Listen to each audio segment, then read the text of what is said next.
प्रिय विद्यार्थियों, good morning. आज हम कक्षा 8 विषय हिंदी कबीर की साखियाँ वर्कशीट नंबर 14 को कर रहे हैं। आइए जानते हैं कबीरदास जी के बारे में। कबीरदास जी का जन्म संवत 1455 अर्थात उस समय जो संवत था वो 1455 चल रहा था और सन 1398 में हुआ था।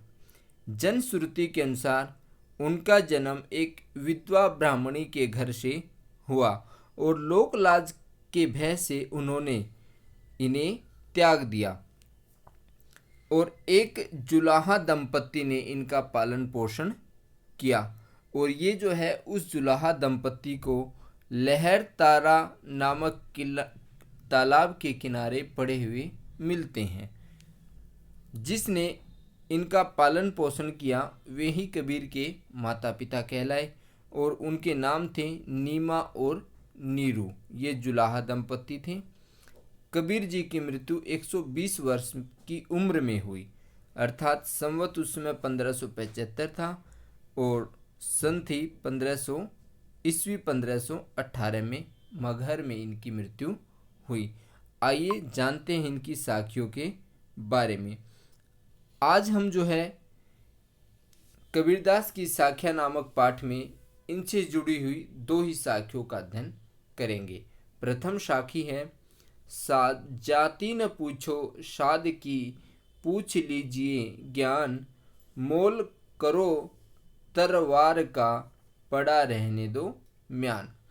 कबीरदास जी कहते हैं कि हमें जो है किसी साधु की जाति या धर्म से कोई मतलब नहीं रखना चाहिए, बल्कि हमें उसमें ये देखना चाहिए कि उस व्यक्ति में ज्ञान कितना है, अर्थात हमें ज्ञान से मतलब होना चाहिए।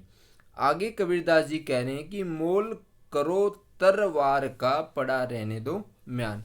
जिस प्रकार से जब हम बाजार में तलवार खरीदने के लिए जाते हैं तो मोल भाव हमें तलवार का ही करना चाहिए।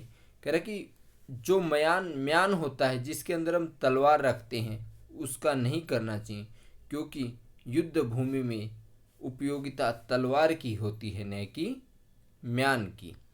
अब अगली साखी है आवत गारी एक है उल्टत हुई अनेक, कह कबीर नहीं उलट ये वहीं एक की एक।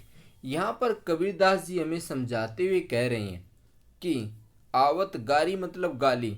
यदि आपके पास कोई गाली आती है, कहने का मतलब है आपको कोई गाली देता है, तो उसे उलटना नहीं चाहिए, अर्थात उसको वापस हमें गाली नहीं देनी चाहिए। उलटत हुई अनेक, यदि हम उसको उलट देते हैं, उलटने का मतलब है कि यदि हम उसको वापस गाली देते हैं तो वो अनेक में बदल जाती है। कह कबीर नहीं उलट ये वहीं एक की एक। कबीरदास जी कहते हैं यदि आप उस गाली को उसको वापस नहीं देते हैं तो वो गाली एक की एक ही रह जाती है। कहने का मतलब वो देने वाले के पास ही रह जाती है। और कोई आपसे यदि कोई इस प्रकार बुरी बात कहता है तो आप उसे चुपचाप सुन लें, उसी में आपकी भलाई है। क्योंकि यदि हम उसको फिर गाली देंगे तो बात आगे बढ़ेगी, बहस होगी तो मन में कलेश बढ़ेगा। तो हमें इस प्रकार का कोई भी कार्य नहीं करना है। अब आगे इनके अभ्यास के प्रश्न हैं। तलवार का महत्व होता म्यान का नहीं, उक्त उदाहरण से कबीरदास जी क्या कहना चाहते हैं? तो प्रिय विद्यार्थियों, हमारा प्रथम प्रश्न का उत्तर है कबीरदास जी यहाँ पे ये कहना चाह रहे हैं कि जो मोल भाव है हमें वो तलवार का करना चाहिए, म्यान का नहीं, क्योंकि युद्ध भूमि में उपयोगिता तलवार की होती है, म्यान की नहीं। प्रश्न नंबर 2 है हमारा कोई हमें गाली दे या अपशब्द कहे, बुरे शब्द कहे, तो हमें वापस उलटकर गाली क्यों नहीं देनी चाहिए? प्यारे बच्चों, कबीरदास जी कह रहे कि कोई यदि हमें अपशब्द कहे तो हमें वापस उलटकर नहीं कहने चाहिए, क्योंकि वापस उलटकर गाली देने से वह अनेक में बदल जाती है।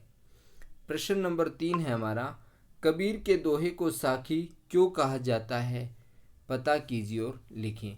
प्यारे विद्यार्थियों, कबीर के दोहों को साखी इसलिए कहा जाता है क्योंकि कबीर जी ने समाज में जो कुछ भी देखा एवं उसे अनुभव किया, उसी आधार पर अपने दोहों की रचना की, इसलिए उनके दोहों को साखी कहा जाता है। अब साखी शब्द का जो अर्थ है उसके बारे में जानते हैं। साखी शब्द का अर्थ होता है प्रत्यक्ष रूप से देखकर व अनुभव की गई बात को हम साखी कहते हैं। अब इससे अगली हमारी गतिविधि है प्रश्न नंबर 4 कि कबीर के 5 दोहे ढूंढ करके लिखिए जो आपकी इस किताब में ना हो। तो हमारा प्रथम दोहा है, सब धरती कागज करूं लेखनी सब वनराज, सात समुद्र की मसी करूं गुरु गुण लिखा न जाए। दूसरा हमारा दोहा है, बड़ा भया तो क्या भया जैसे पेड़ खजूर, पंथी को छाया नहीं फल लागे अति दूर। ये हमारा दूसरा दोहा है। तीसरा दोहा, बुरा जो देखन मैं चला बुरा न मिलिया कोई, जो मन देखा आप ना मुझसे बुरा न कोई। ये हमारा तीसरा दोहा है।